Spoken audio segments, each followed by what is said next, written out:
एक पागल काफी देर से बर्फ हाथ में पकड़ कर खड़ा था। लड़का, ये तुम क्या कर रहे हो? पागल, मैं ये देख रहा हूँ कि ये लीक कहाँ से हो रही है।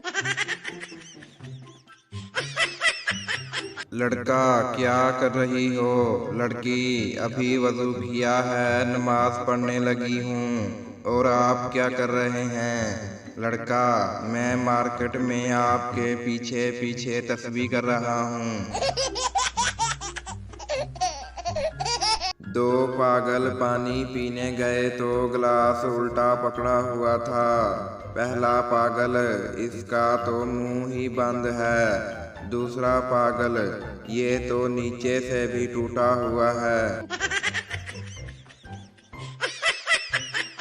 एक आदमी दरख्त से उल्टा लटका हुआ था। किसी ने पूछा, ये क्या कर रहे हो? आदमी, सर दर्द की गोली खाई थी। उल्टा इसलिए लटका हूँ कि गोली कहीं पेट में न चली जाए।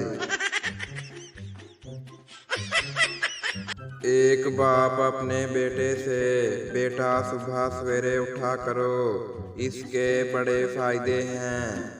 देखो, जो चिड़ियाँ सुबह सवेरे उठती हैं उन्हें कीड़े मकोड़े खाने को मिल जाते हैं। बेटे ने कहा, जो कीड़े सुबह सवेरे उठते हैं उन्हें सुबह सवेरे उठने की सजा भी तो मिलती है।